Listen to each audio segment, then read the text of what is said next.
नमस्कार, सत श्री अकाल दोस्तों। मैं रोहित गुप्ता मेरे यूट्यूब चैनल रोहित क्लासेस में आपका हार्दिक अभिनंदन करता हूं। दोस्तों, हम यहां आर्य कंपटीशन टाइम्स का भारतीय इतिहास का पुस्तक जो कि यूजीसी नेट पेपर 2 हिस्ट्री के रिवीजन पर्पस के लिए उपयोगी बुक है, इसको हम लोग जो है पढ़ रहे हैं। दोस्तों, इसका आज जो है हम लोग चैप्टर 5 का जो कि हड़प्पा सभ्यता के नाम से जाना जाता है उसका भाग 2 स्टार्ट करने वाले हैं। इससे पहले अब तक हम लोगों ने जितनी क्लासेस को किया है उसको मैंने यूट्यूब के अपने चैनल के प्लेलिस्ट में अपलोड कर दिया है। तो प्लीज़ आप लोग यूट्यूब पर जाकर मेरे चैनल को सब्सक्राइब कर लीजिए और बेल आइकन प्रेस कर दीजिए ताकि आने वाली वीडियोस जितनी भी हों आप सभी लोगों को उचित टाइम पर मिल सके।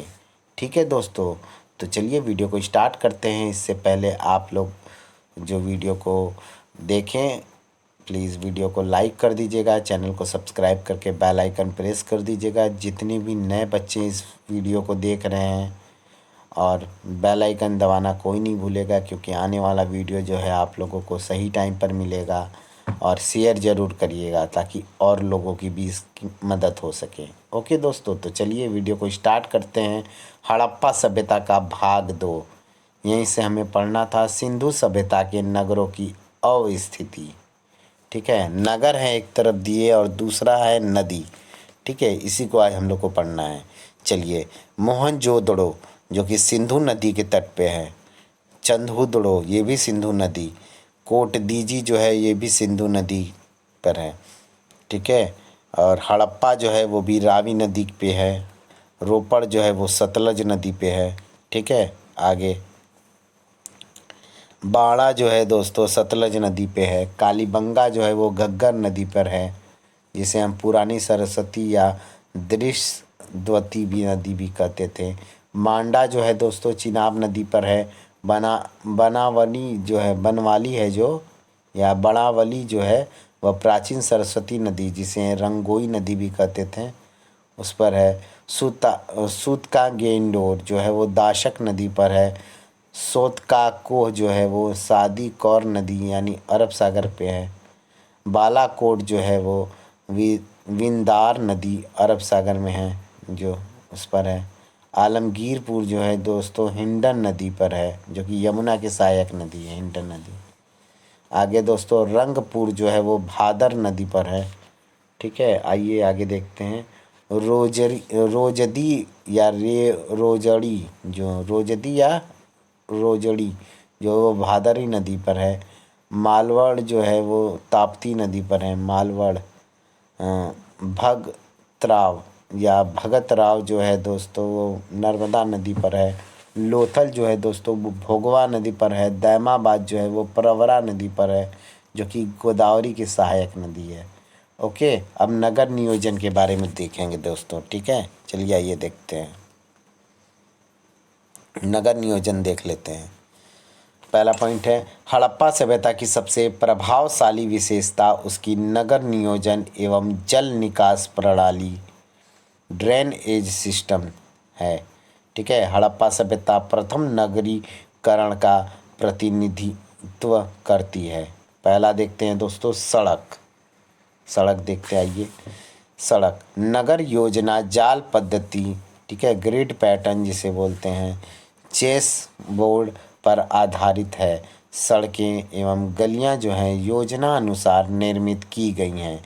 मुख्य सड़कें उत्तर से दक्षिण की तरफ जाती हैं तथा सड़कें एक दूसरे को समकोण पर काटती थीं।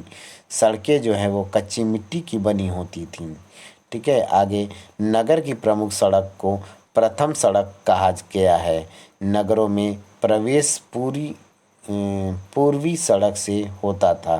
ठीक है, नगरों में जो प्रवेश है वो पूर्वी सड़क से होता था और जहाँ यह प्रथम सड़क से मिलती थी उसे हम ऑक्सफोर्ड सर्कस कहा गया है। ठीक है, उसे क्या कहते हैं, जहाँ यह सड़क मिलती थी उसे ऑक्सफोर्ड सर्कस कहा गया है। ठीक है, सड़कें मिट्टी की बनी होती थीं। सड़कें किसकी बनी होती थी, मिट्टी की बनी होती थी। आगे मोहनजोदड़ो की सबसे चौड़ी सड़क जो थी वह 10 मीटर से कुछ अधिक चौड़ी थी। ठीक है, आगे है दोस्तों नगर विन्यास। नगर विन्यास देखते हैं। नगर नियोजन नगर दो भागों में बटा हुआ था। पहला पश्चिमी टीला, इसमें किला या दुर्ग होता था। किला आयताकार क्षेत्र का होता था। ठीक है, आगे इसका दूसरा पॉइंट देखते हैं। पहला पश्चिमी टीला था, दूसरी पूर्वी टीला था। ठीक है, पूर्वी टीला देखते हैं दोस्तों। इसे निचला नगर कहते थे, जो सामान्यतः जनता का आवास क्षेत्र था। अगला पॉइंट, प्राप्त नगरों के अवशेषों से पूर्व तथा पश्चिम दिशा में दो टीले हैं। पूर्वी टीले पर आवास क्षेत्र के साक्ष्य मिले हैं तथा पश्चिमी टीले पर दुर्ग के साक्ष्य मिले हैं। केवल लोथल एवं सुरकोटदा के दुर्ग और नगर एक ही रक्षा प्राचीर से घिरे हैं। ठीक है, आगे हड़प्पा कालीन नगरों के चारों ओर प्राचीर बनाने का उद्देश्य शत्रु आक्रमण से रक्षा करना नहीं था, अपितु लुटेरों एवं पशु चोरों से सुरक्षा करना था। ठीक है, अगला पॉइंट है दोस्तों नालियाँ। नालियाँ कैसे थी देखते हैं। जल निकासी प्रणाली सिंधु सभ्यता की अद्वितीय विशेषता थी, जो अन्य समकालीन सभ्यताओं में नहीं मिलती है। नाली या ईंटों या पत्थरों से ढकी होती थी। मतलब एकदम सोच लीजिए जैसे होता है ना, क्या बोलते हैं उसको, ऐसे बड़े बड़े शहरों में नहीं होता है, उसको गटर भी बोलते हैं शायद, क्या ध्यान नहीं आ रहा है, गटर ही बोलते हैं। ठीक है, उस टाइप का था, अच्छे से ढक दिया जाता था उसे। चलिए आगे देखते हैं। पत्थरों से ढकी होती थी, परंतु कभी कभी चूने एवं जिप्सम का प्रयोग भी किया जाता था। ठीक है, आगे दोस्तों घरों से जल निकासी हेतु मोरियों द्वारा होती थी। जो जल निकासी थी, घरों से जल निकासी हेतु मोरियों द्वारा होती थी, जो मुख्य नालियों में गिरती थी। ठीक है, आगे है प्रत्येक मकान में ढकी हुई नालियाँ होती थी। नालियों को ढका जाता था एकदम। निकास मतलब जल निकासी का जो साधन था बहुत बढ़िया था। आगे है दोस्तों नंबर 4 भवन। हड़प्पा कालीन नगरों के भवन जो थे साधारणतः छोटे छोटे आवासीय भवन होते थे। इनमें 4-5 कमरे होते थे। कुछ विशाल 2 मंजिला भवनों का भी निर्माण हुआ। प्रत्येक मकान में रसोई घर एवं स्नानागार होता था। घरों के दरवाजे मुख्य सड़क की ओर न खुलकर पिछवाड़े यानी गली की ओर खुलते थे। हड़प्पा सभ्यता के नगरों में कुछ सार्वजनिक भवन भी होते थे, जैसे स्नानागार, अन्नागार आदि। ईंट अब देखते हैं नंबर 5 में ईंट। हड़प्पा सभ्यता के भवन एवं नालियाँ पक्की ईंटों से बने होते थे। हालांकि कालीबंगा एवं रंगपुर में कच्ची ईंटों का प्रयोग हुआ है। सभी जगहों की ईंटों का जो अनुपात है वो 4:2:1 है। ठीक है, एक होता था। आगे देखते हैं दोस्तों, सामान्यतः एक ईंट का जो आकार है वो 10.25 गुणे 5 गुणे 2.25 2.25 था। ठीक है, 10.25 गुणे 5 गुणे 2.25 था। ठीक है, याद रखिएगा। बड़ी ईंटों का जो प्रयोग है वो नालियों को बढ़ाने हेतु किया जाता था। हड़प्पा सभ्यता की सबसे बड़ी ईंट जो है वो मोहनजोदड़ो से मिली है। ठीक है, आगे देखते हैं। सेंधो ईंटें चतुर्भुजाकार होती थीं। ईंटों की चिनाई एवं जुड़ाई इंग्लिश ब्रांड पद्धति से की गई थी। रक्षा प्राचीर, सड़कें एवं चबूतरे में कच्ची ईंटों का प्रयोग होता था। ठीक है, आगे केवल कालीबंगा में एक फर्श में अलंकृत ईंटों का प्रयोग किया गया है। ठीक, आगे राजनीतिक व्यवस्था देख लेते हैं। आगे देखते हैं राजनीतिक व्यवस्था। हड़प्पा संस्कृति के राजनीतिक स्वरूप की कोई निश्चित जानकारी नहीं है, परंतु इसका व्यापक विस्तार एवं नियोजित नगरों को देखकर लगता है कि इस सभ्यता में शासन पर पुरोहित वर्ग का प्रभाव था। आगे स्टुअर्ट पिंगट ने मोहनजोदड़ो एवं हड़प्पा को एक विस्तृत साम्राज्य की जुड़वा राजधानियां बताया है। ठीक है, आगे पिंगट ने हड़प्पा सभ्यता के शासन को अत्यंत केंद्रीकृत समाज माना है, जो पुरोहित वर्ग द्वारा संचालित था।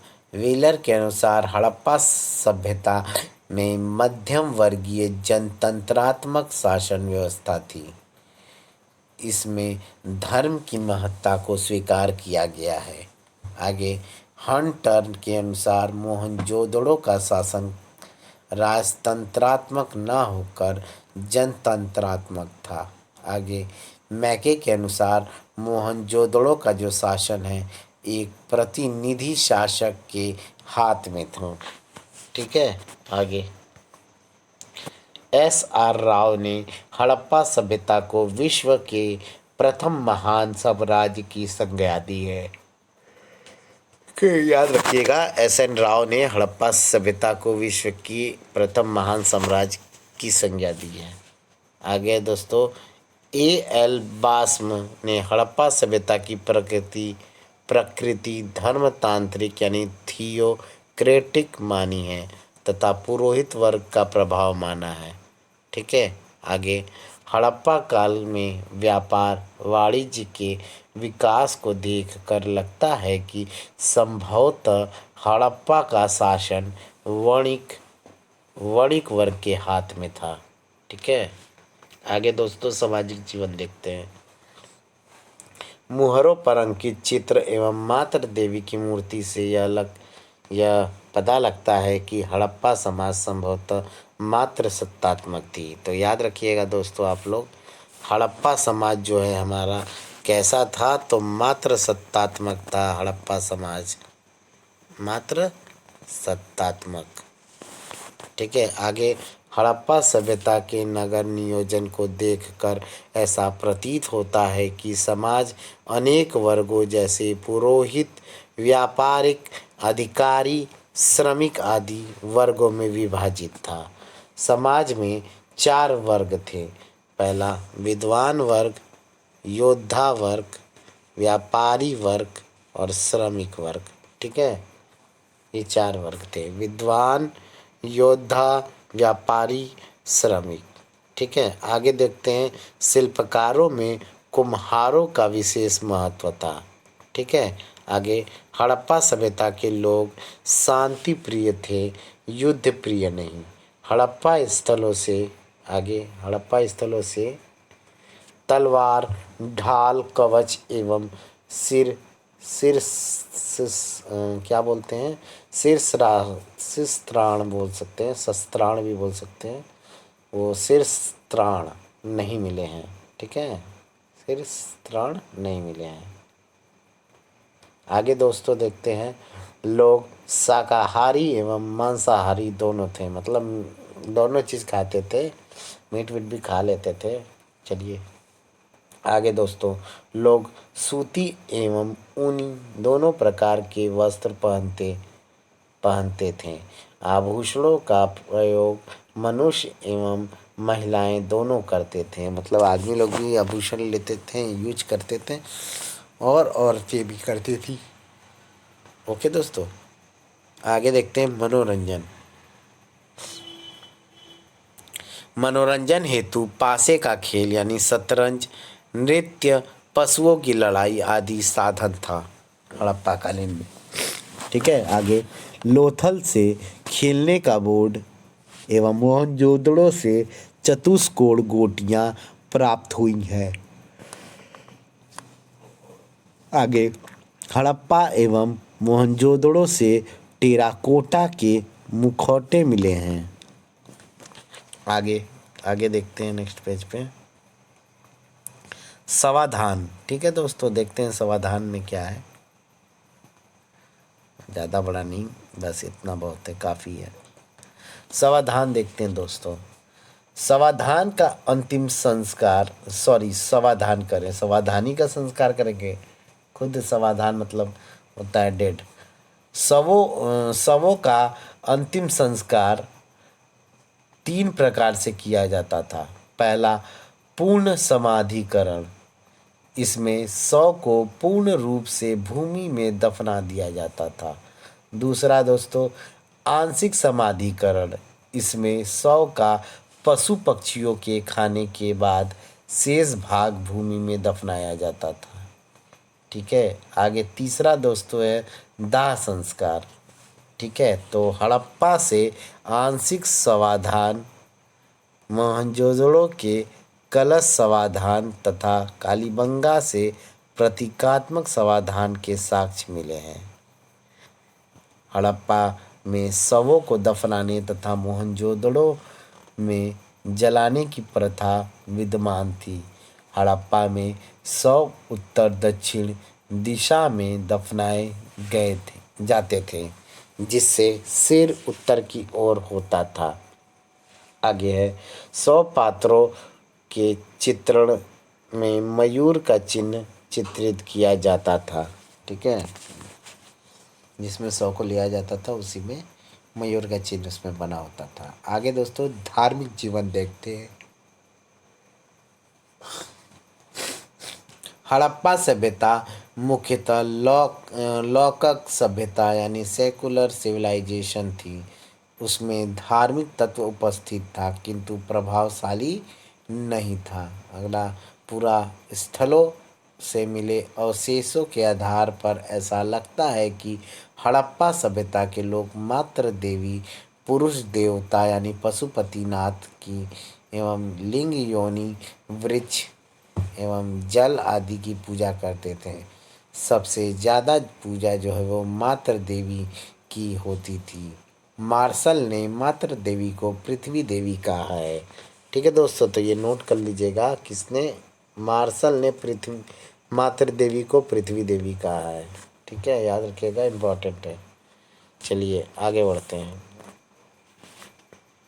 मोहनजोदड़ो से प्राप्त एक मुहर पर तीन मुख वाला एक पुरुष ध्यान की मुद्रा में बैठा है। उसके सिर पर 3 सींग है। इस मुहर पर 5 प्रकार के कुल 6 पशु हैं। उसके बाईं ओर एक गेंडा और एक भैंसा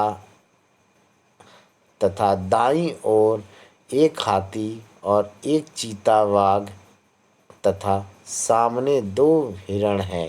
यह पशुपति शिव का रूप माना गया है।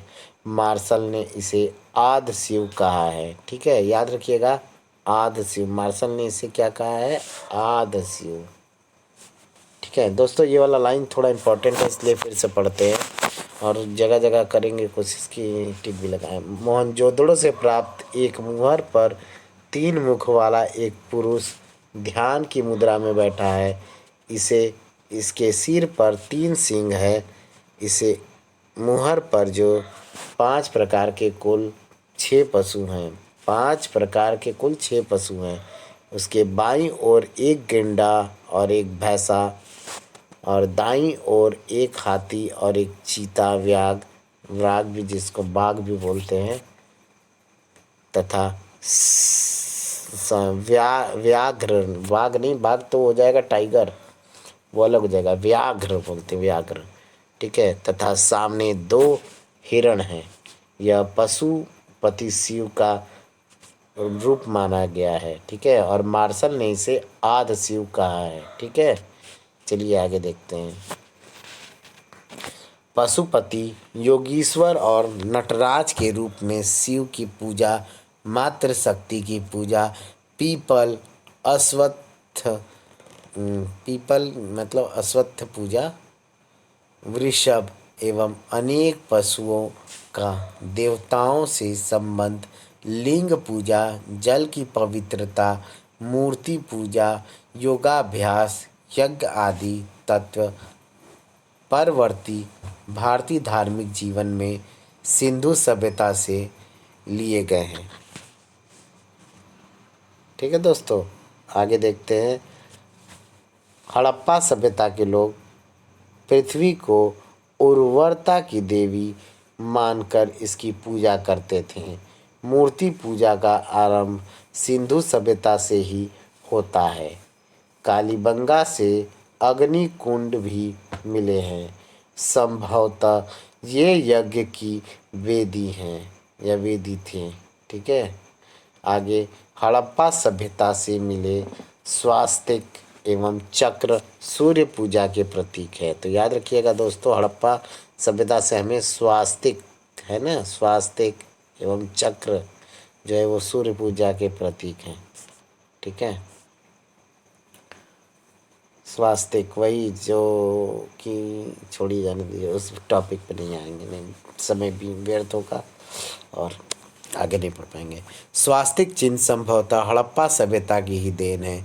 नाग पूजा, जल पूजा एवं योग क्रिया का प्रचलन था हड़प्पा काल में। मोहनजोदड़ो एवं कालीबंगा से प्राप्त कुछ मुहरों पर पशु बलि के प्रमाण मिलते हैं। ठीक, आगे बढ़ते हैं दोस्तों। इस पेज पे पशु बलि के प्रमाण मिलते हैं। आगे भारत में लिंग पूजा का आरंभ जो है संभवतः प्रोटो ऑस्ट्रेलाइट जाति में हुआ था। भारत में लिंग पूजा का आरंभ कब हुआ था दोस्तों? लिंग पूजा का जो आरंभ है वो कब हुआ था? वो प्रोटो ऑस्ट्रेलाइट जाति में हुआ था। ठीक, आगे देखते हैं। आगे है पीपल सबसे पवित्र वृक्ष तथा बत्तख यानी फाख्ता जो है को पवित्र पक्षी माना जाता था। हाजा पक्षी जो मोर था उसे हाजा पक्षी भी बोलते थे, का ही महत्व था। हाजा पक्षी जो है वो मोर का महत्व दिया गया था उसको। ठीक है, मोर जैसा माना जाता था।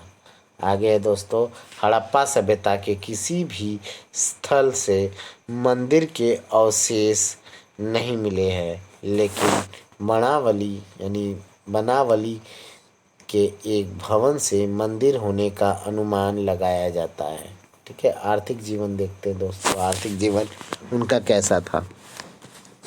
हड़प्पा कालीन अर्थव्यवस्था कृषि, पशुपालन एवं आंतरिक एवं विदेशी व्यापार पर निर्भर थी।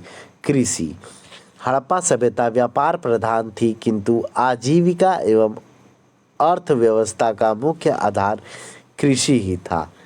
हड़प्पा सभ्यता में कोई हल या फावड़ा नहीं मिला है, परंतु कालीबंगा से प्राक हड़प्पा स्तर के जुते हुए खेत के साक्ष्य मिले हैं। संभवतः हड़प्पा सभ्यता के लोग लकड़ी के हलों का प्रयोग करते थे।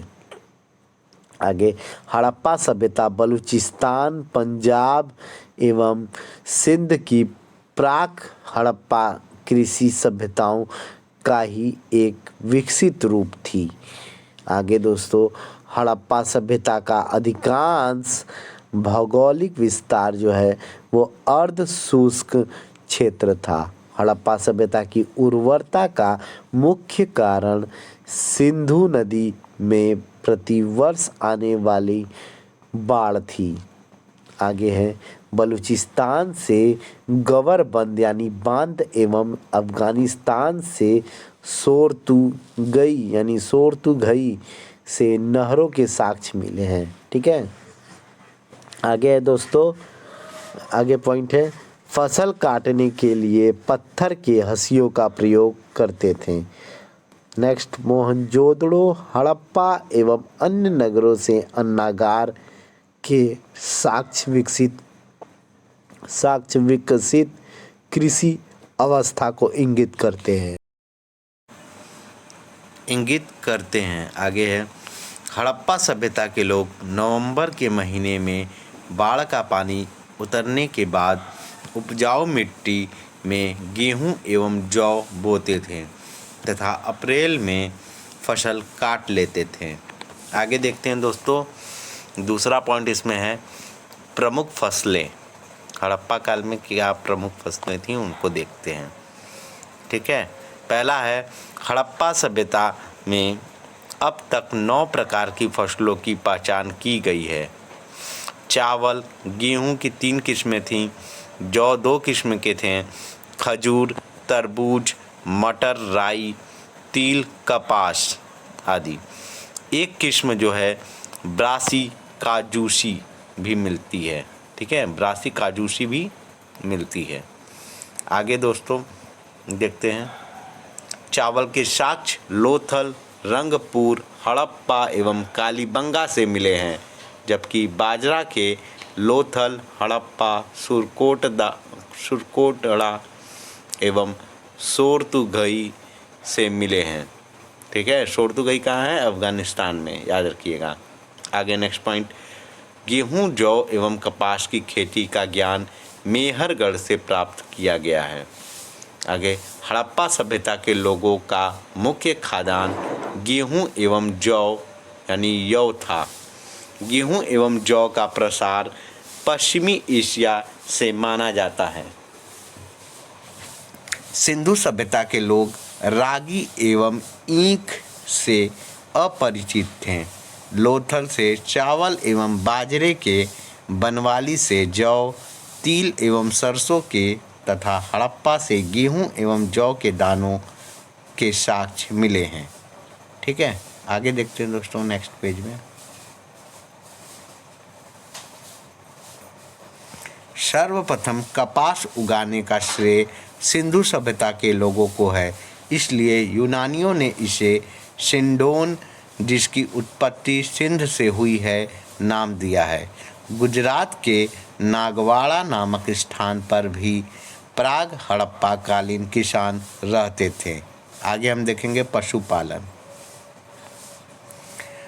हड़प्पा सभ्यता के लोग बैल, गाय, भेड़, बकरी, सूअर आदि पालते थे।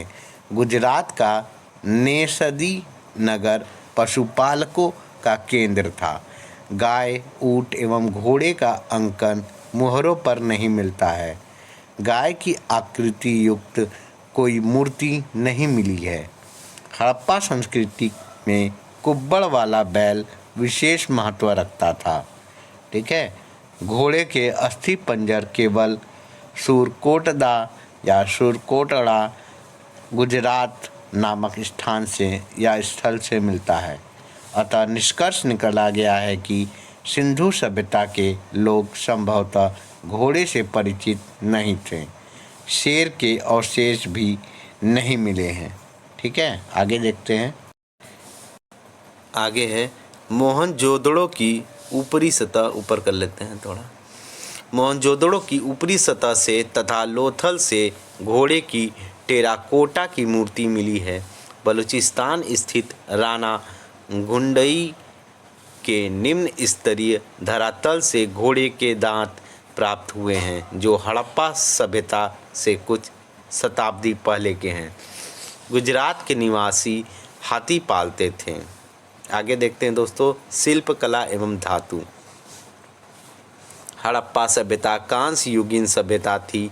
यहाँ के लोग तांबे के साथ टीन मिलाकर कांसा तैयार करते थे।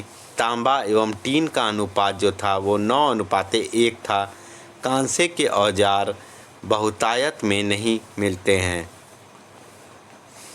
आगे, हड़प्पा काल में मृत भांडों का निर्माण कुम्हार के चाक पर किया जाता था। हड़प्पा सभ्यता के मृत भांड लाल एवं काले रंग के होते थे। हड़प्पा सभ्यता के लोग लोहे से परिचित नहीं थे। वे तलवार से भी परिचित नहीं थे। जब लोहा ही नहीं है, तलवार कहाँ से होगा। मोहनजोदड़ो के मृत भांडों पर लेख नहीं है, किंतु हड़प्पा के बर्तनों पर लेख भी मिलते हैं। सबसे प्रमुख उद्योग वस्त्र उद्योग था। ठीक है, ऊपर कर लेते हैं। सीप एवं मोती उद्योग लोथल एवं बालाकोट में मनके बनाने के कारखाने लोथल, बनावली, भगासरा एवं चंदहुदड़ो में तथा शंख शिल्प का केंद्र बालाकोट तथा नागेश्वर गुजरात में स्थित था। कार्नेलियन मानकों का कारखाना चंदोदड़ो एवं मोहनजोदड़ो से मिला है। व्यापार देखते हैं दोस्तों। हड़प्पा सभ्यता मुख्यतः व्यापार प्रधान थी। इसकी समृद्धि भी व्यापार के कारण थी। व्यापार वस्तु विनिमय द्वारा होता था। धातु, आगे है धातु के सिक्कों का प्रयोग नहीं होता था। सिंधु सभ्यता के सुमेरियन सभ्यता एवं मिस्र की सभ्यता से व्यापारिक संबंध थे। सुमेरियन लेखों से ज्ञात होता है कि सुमेरिया के व्यापारी मेलुहा के व्यापारियों के साथ वस्तु विनिमय करते थे। मेलुहा का समीकरण सिंधु प्रदेश से किया गया है। मोहनजोदड़ो की एक मुहर पर सुमेरियन ढंग की नाव का चित्र अंकित है। लोथल से फारस की मुहरें तथा कालीबंगा से बेलनाकार मुहरें भी सिंधु सभ्यता के विदेशी व्यापार को दर्शाती है। आगे बहरीन द्वीप यानी दिलमून के व्यापारी विदेशी व्यापार में बिचौलियों का कार्य करते थे। दिलमून को सुमेरियन लेखों में उगते सूर्य, साफ सुथरा नगर तथा हाथियों का देश कहा गया है। स्थलीय व्यापार में अफगानिस्तान एवं ईरान तथा जलीय व्यापार में मकरान तट के नगरों की महत्वपूर्ण भूमिका थी। सुतकांगेंडोर, बालाकोट, अल्लादीनो, लोथल एवं सुरकोटरा अरब सागर के तट पर सैंधवकालीन बंदरगाह थे। अब देखते हैं दोस्तों आयात की जाने वाली वस्तुएं और स्थल।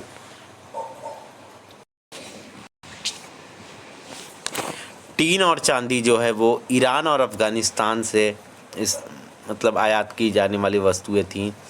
तांबा जो है वो खेतड़ी राजस्थान से, बलूचिस्तान से की जाने वाली वस्तुएं थीं। सोना जो है ईरान, अफ़गानिस्तान, दक्षिण भारत, कर्नाटक से थी। फिरोजा जो है वो ईरान से। हरा अमेजन जो है नीलगिरी की पहाड़ियों से। सीसा जो है वो ईरान, अफ़गानिस्तान, राजस्थान और दक्षिण भारत से।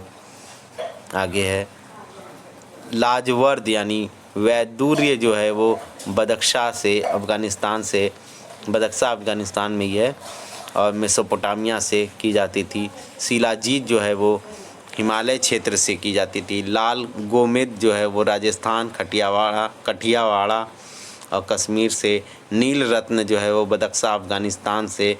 हरित मणि जो है वो दक्षिण भारत से। सेल खड़ी जो है वो बलूचिस्तान, राजस्थान और गुजरात से।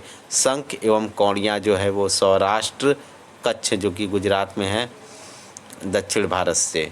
ठीक है, आगे देखते हैं। सिंधु सभ्यता की मुहरें जो हैं वो मेसोपोटामिया के सूसा, उर, निपुर, कीस, उमा आदि शहरों में पाई गई हैं। तेल असमार जो है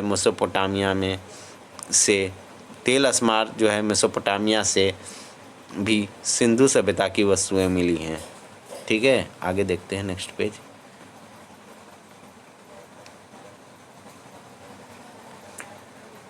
सिंधु एवं मेसोपोटामिया दोनों सभ्यताओं में मातृ शक्ति की उपासना होती थी। बैल, बत्तख, जो बत्तख होता था ना उसकी बात है, बतख एवं पाषाण स्तंभ पवित्र माने जाते थे।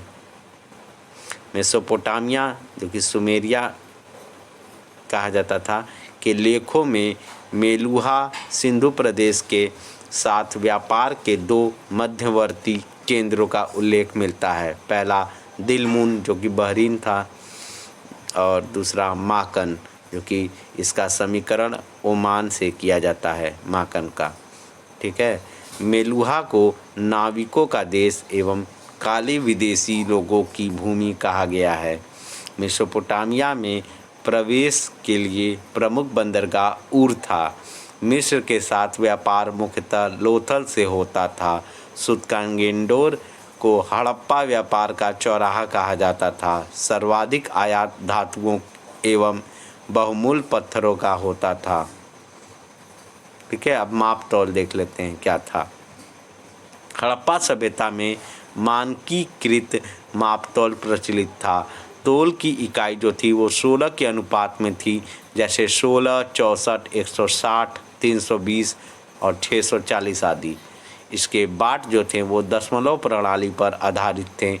मोहनजोदड़ो के सीप का बना हुआ तथा लोथल से हाथी दांत का बना हुआ एक एक पैमाना यानी स्केल मिला है।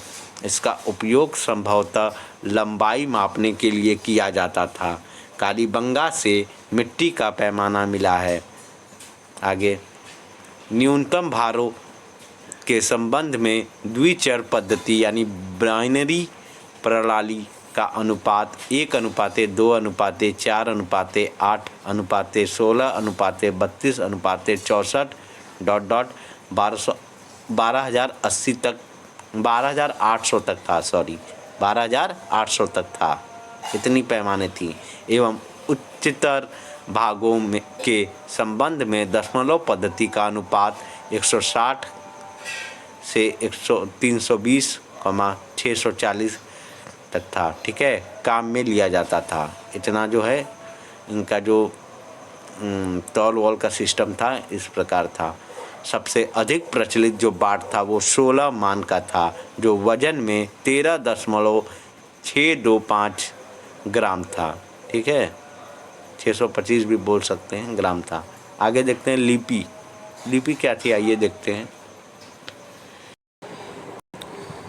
लिपि हड़प्पा लिपि को अभी तक पढ़ने में सफलता नहीं मिली है। यह भावचित्रात्मक लिपि है तथा उसकी लिखावट क्रमशः दाईं ओर से बाईं ओर जाती है, जो ब्रुस्टोफेडन यानी सर्पाकार रूप में लिखी जाती थी।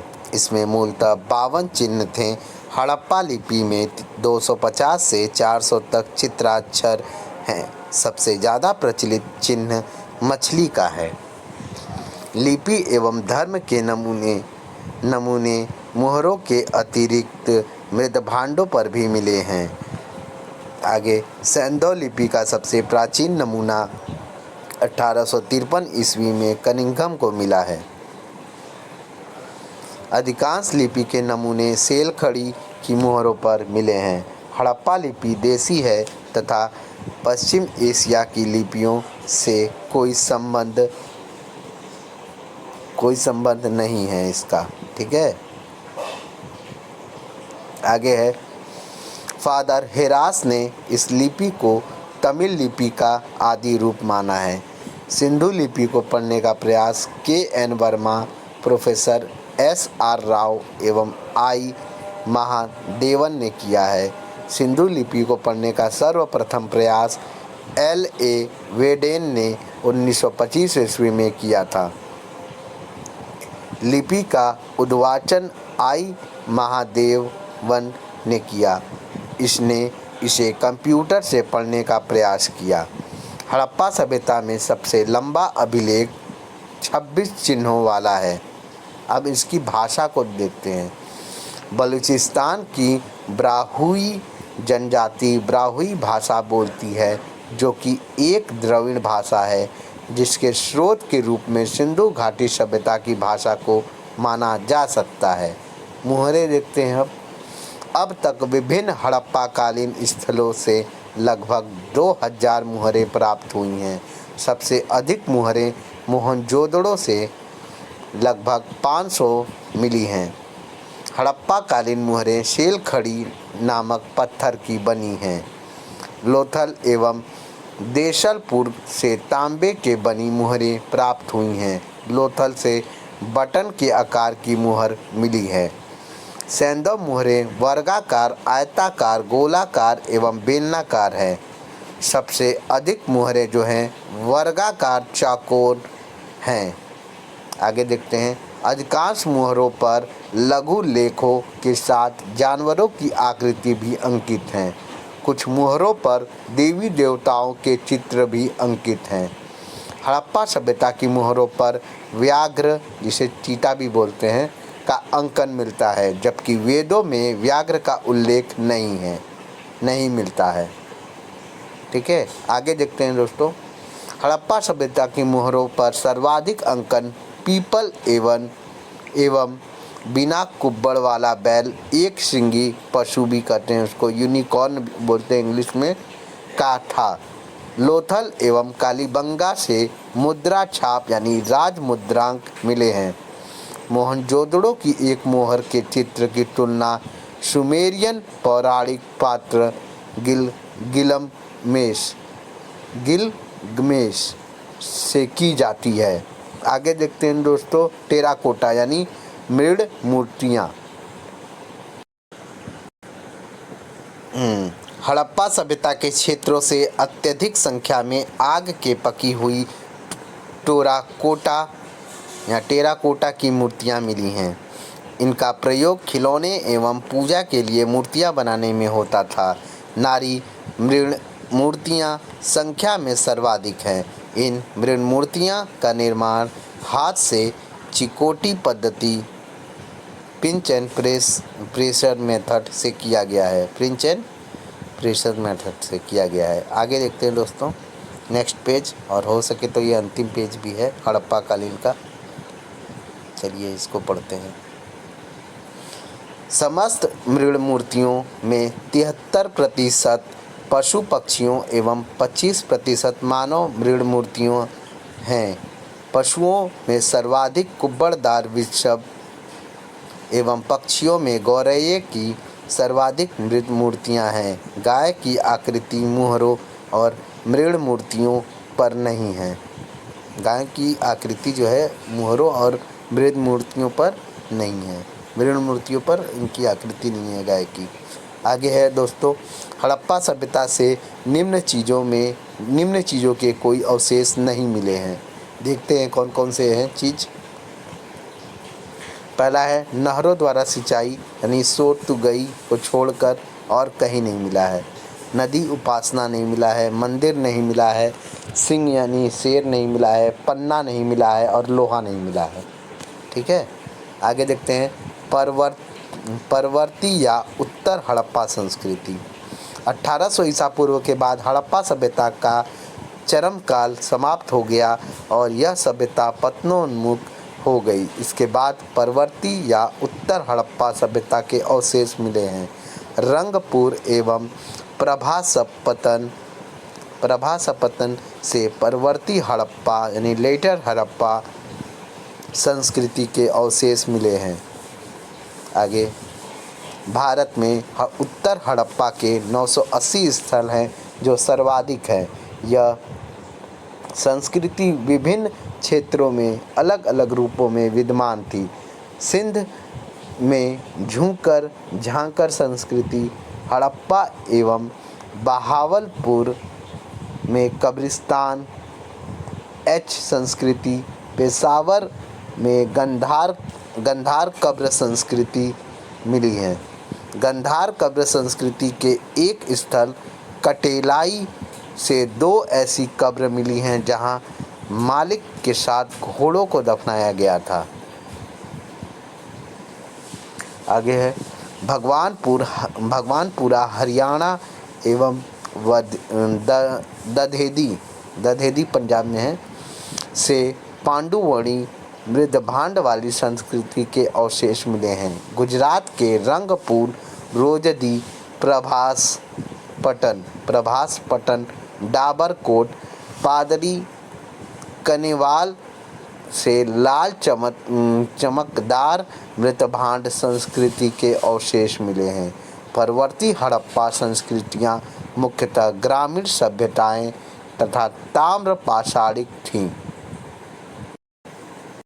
आगे है परवर्ती हड़प्पा के लोग काला, धूसर, ओपदार मृतभांड का प्रयोग करते थे।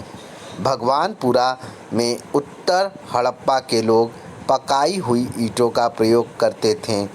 अन्य हड़प्पोत्तर स्थलों पर यह नहीं पाया गया है। हड़प्पा सभ्यता का पतन देखते हैं दोस्तों। इसी के साथ इस वीडियो को समाप्त करेंगे। व्हीलर ने सिंधु सभ्यता के पतन के लिए इंद्र को जिम्मेदार माना है। व्हीलर ने जाली प्रकार की उत्खनन पद्धति भी विकसित की। सर्वप्रथम राम प्रसाद चंद्रा ने आर्य आक्रमण का सिद्धांत दिया था और सर्वप्रथम जॉर्ज डेल्स ने आर्य आक्रमण सिद्धांत का खंडन किया था। सीरीन रत्नागार ने मेसोपोटामिया के साथ लाजवर्द व्यापार के पतन को हड़प्पा सभ्यता के पतन का कारण माना है। ठीक है, आगे देखते हैं, आगे बहुत लोग आएंगे। शिकरपुर गुजरात में हड़प्पा सभ्यता का स्थल है। गुजरात में कानमेर हड़प्पा कालीन स्थल नवीनतम उत्खनित स्थल है। गुजरात में कच्छ से कानमेर से भारत जापान की संयुक्त टीम द्वारा 2006 में उत्खनन किया गया। इस उत्खनन में बड़ी संख्या में मनके एवं सेल घड़ी के मनके मिले हैं। आगे गुजरात की भुज तहसील कच्छ जिला में है में शिकारपुर से हड़प्पा स्थल का उत्खनन कुलदीप भान और पी अजित प्रसाद ने किया है। कच्छ स्थित जूनी कुरन से 2 स्टेडियम के साक्ष्य मिले हैं। नागेश्वर नागवाड़ा कुंतासी जो कि राजकोट और उत्तरी सौराष्ट्र के पास है, गुजरात के हड़प्पा कालीन स्थल है।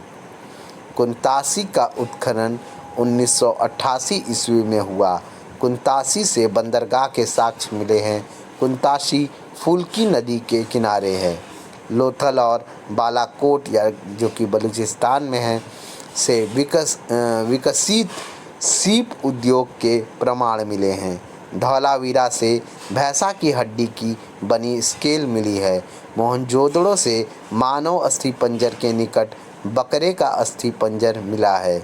मार्शल के अनुसार हड़प्पा सभ्यता का विकास स्वतः हुआ है। ठीक है, जो विकास है उसका स्वतः खुद से हुआ है, इसका पश्चिम से कोई संबंध नहीं था।